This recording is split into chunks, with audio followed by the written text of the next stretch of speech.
Biz Communication Show. I'm your host, Bill Lampton, the Biz Communication Guy, every week bringing you a conversation with an outstanding business communication expert, giving you tips and strategies that will help you boost your business. Today, I'm absolutely delighted and honored to host Joseph Michelli, Chief Experience Officer of his company, the Michelli Experience, based in Pinellas Park, Florida, near Tampa. He's a New York Times best-selling author of books that explore the customer experience of major corporations, including Starbucks, Mercedes-Benz, Zappos, Ritz-Carlton. And today, Joseph and I are going to talk about his new book, The Airbnb Way, which I'm very proud to be holding in my hand, and soon I'll be posting a review of it. Joseph has a fascinating and diverse background professionally, 11 years in a hospital system as a psychologist. He has a Ph.D. in psychology, and 10 years in Colorado Springs as the afternoon drive daily radio talk show host. And when you hear his voice, you'll know why. He's an internationally known popular author, keynote speaker, and business consultant. And I know that you join me in welcoming Joseph Michelli. Hi there, Joseph. You know, my biggest credential is that I'm a fan of yours, and I consider you a friend. I mean, I think, a lot of times we do these interviews with folks that we hardly know, and that's not the case. I'm so excited to be here, Bill. I'm great. Well, you're a grand friend to me, and I appreciate your good words.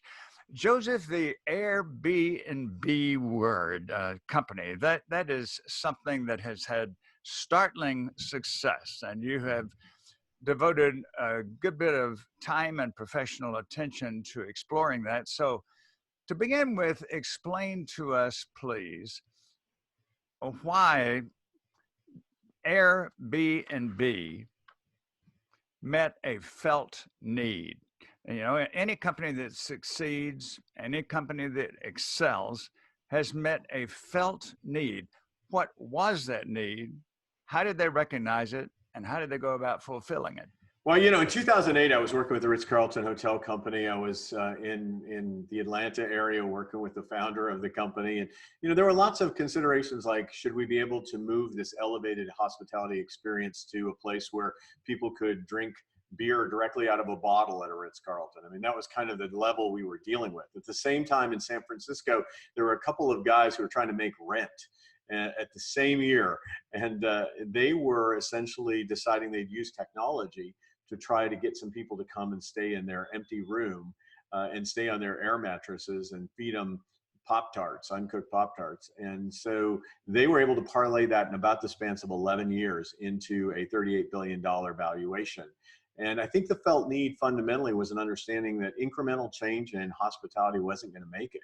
You needed to be able to address a need for people to travel off the grid, to get more choice in housing, to be able to have, a choice where they could rent a teepee or they could rent a castle, in addition to a 350 square foot room, which is the standard hotel room. So I think it met that need. And I think there was a need among younger consumers to say, we don't need to buy new stuff all the time. We don't need, I can rent somebody else's, a prom dress. I don't need to buy a new prom dress. And I don't necessarily need to have somebody, create a new living space right across the street from another hotel.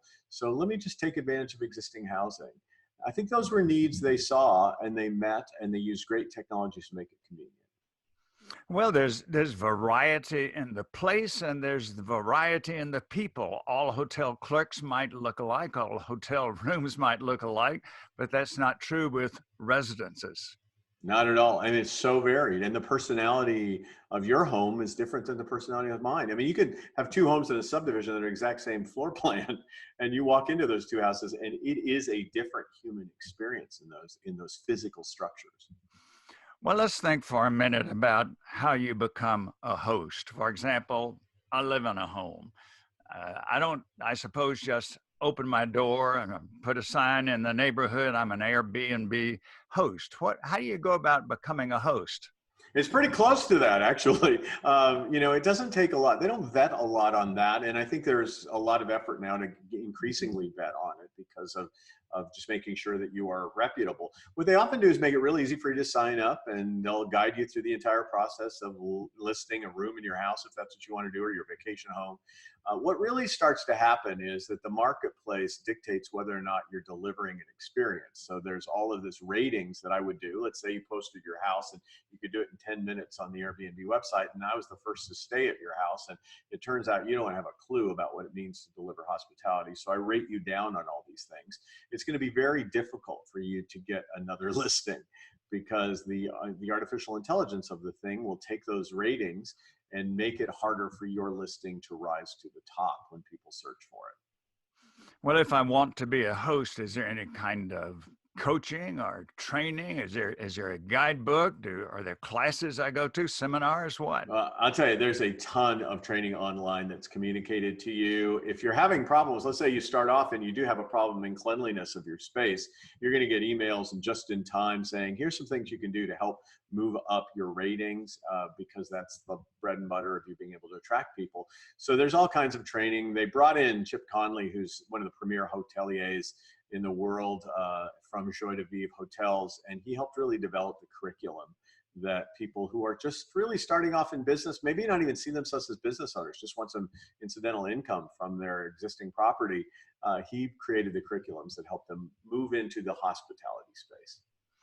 Well, one thing I've read in the popular press and seen a little bit about on radio and television is that sometimes people who want to be a host, their neighborhood covenants get in the way. Talk about that a little, please. Yeah, I couldn't be a host in my neighborhood. I'm in a place where the covenants prevent it from being the case.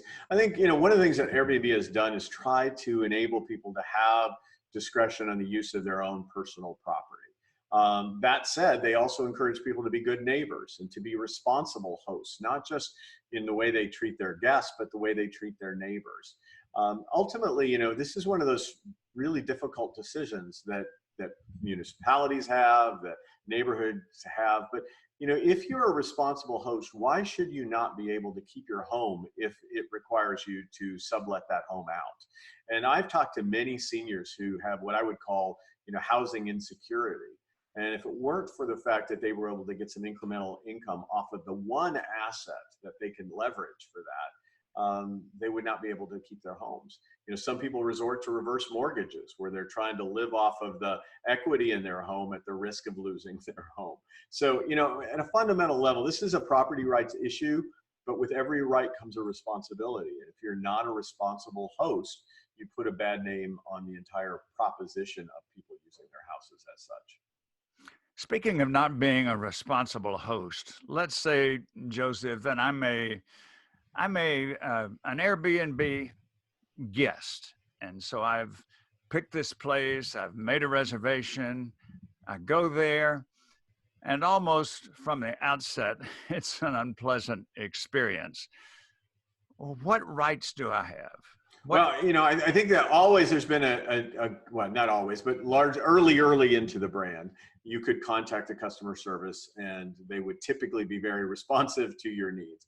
Because of recent incidents where people have misrepresented their properties, there's much more due diligence that Airbnb is doing to make sure that what you represent is what what people experience. But if for any reason they do not, the current promise out there is that they will relocate you to a property of equal or greater value, and they'll do so forgiving you the cost of that stay.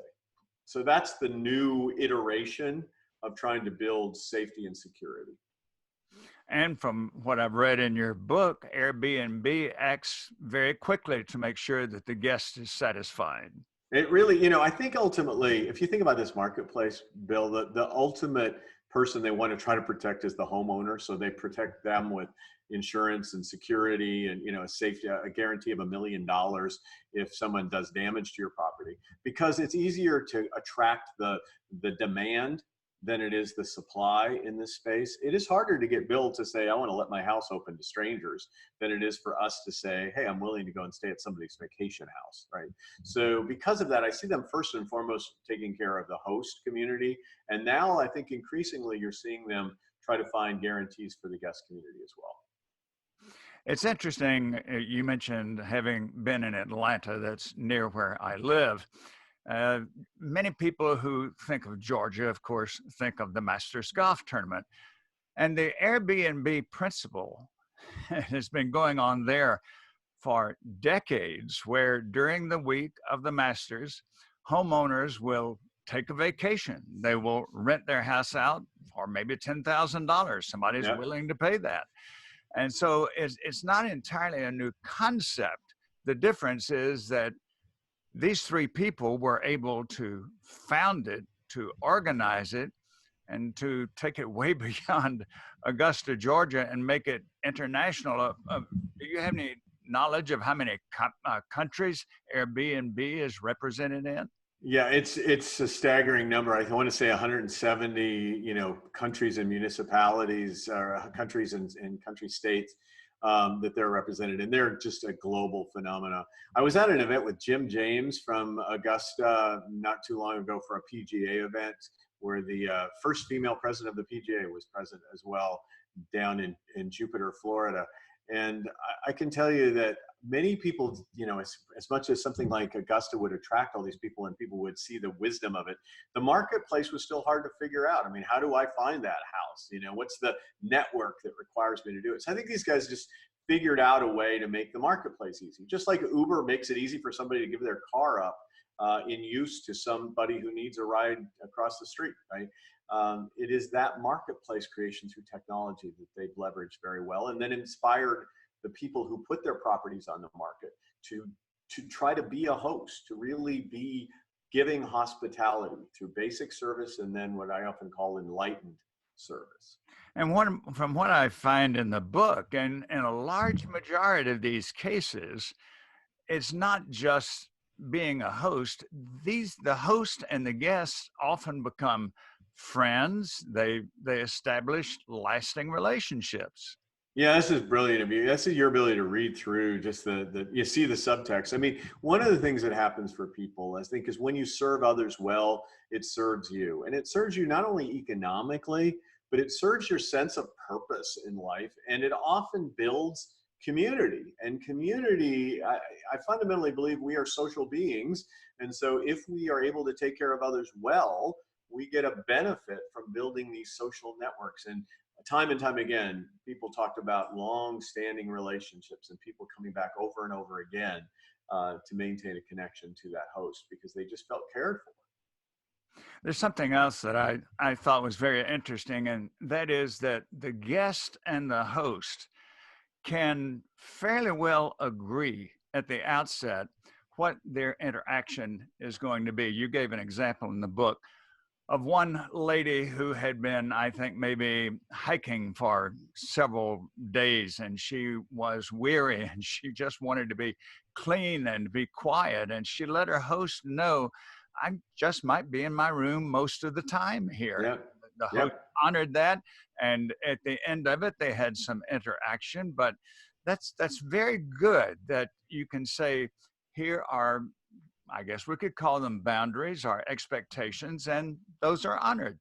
Yeah, I think in our business, we're negotiating social contracts, right? And I think what you see a lot on the Airbnb website is that a host will say, my basic interaction style is to provide you guidance to my community, but I only do so if that's something you want me to do. Otherwise, I'll be hands off. It's really gauged by you.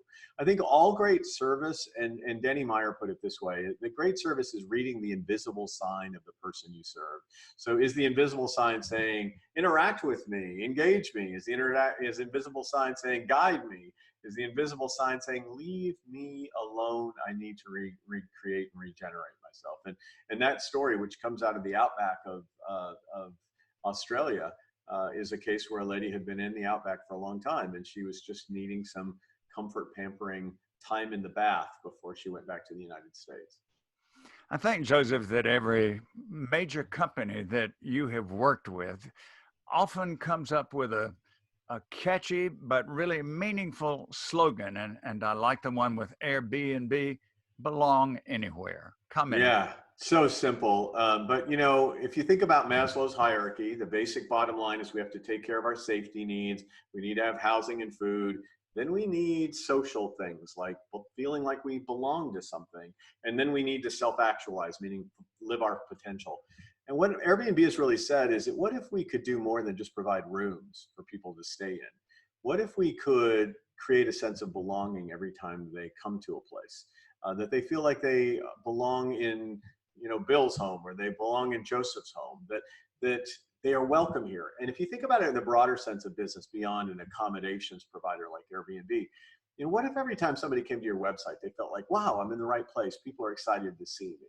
The Cheers concept of let's go to a place where everybody knows my name. I'm part of this tribe. I belong to the people who sit on these chairs. So I think that's really what they try to get everybody to think about. You're in the belonging business, and you happen to create that belonging through your physical structure. There's something to me that also sets Airbnb apart. There's so many people who complain that, well, corporations are just greedy. All they want is 100% profit. All they want is the bottom line has to be good. But as I read the book, and as other people will find out when they read the book, there's a wonderful spirit of philanthropy with Airbnb. Talk with us about that, please. Yeah, I mean, obviously there is this notion that we need to empower people to use this asset of their homes, and we need to teach people how to be hosts and use this asset that is their own. And so you'll see in parts of the world, in Saharan Africa, where many women are left alone because of all kinds of travesties, they're empowering these women to take this thing they have, their home, it's the only thing they have, and create a revenue stream from it. They give money back in so many ways to social causes. If you were to want to do an event for a nonprofit and they were sponsoring some kind of activity that you wanted to be a part of, Airbnb is going to not take any proceeds for connecting you to be able to have that experience. And right now, in a very tragic things that happened in Orinda, California, where someone booked an Airbnb, and they then threw a party, which was unauthorized. They misused the property as a guest, and then individuals were shot and killed. Airbnb has agreed to pay the funeral expenses for those people who were injured and for those people who died. Now, if you think about that, obviously there'll be lawsuits and litigation, but ultimately the person who's responsible in that instance is the person who misused the setting, like they could misuse a church or a school or any other activity. And it also really comes down to the person who shot up the place, right? But Airbnb, I think, has a social conscience to the notion that even though they didn't do any of the harm or violence, they still feel a social conscience that someone was injured in the context of a listing and a booking that took place on their platform. Yes, I read about that incident and heard about it. And of course, you can't control people. That's one factor we need to get in mind, that you can have all the right setup, but you don't control everybody's actions. Everybody's not going to react like you'd like for them to. Yeah, and the Uber driver could plow into the diesel truck on the other lane, and Yes. Uber can't know what's going to happen in the next minute of that particular driving encounter. But it could also happen with a taxi driver. It could happen in a hotel. There are plenty of risks we take, and there is no guarantee of security in the world today. Joseph, tell us how we can access the book, please. Well, probably the easiest way is just go to airbnbway.com. So but just airbnbway.com.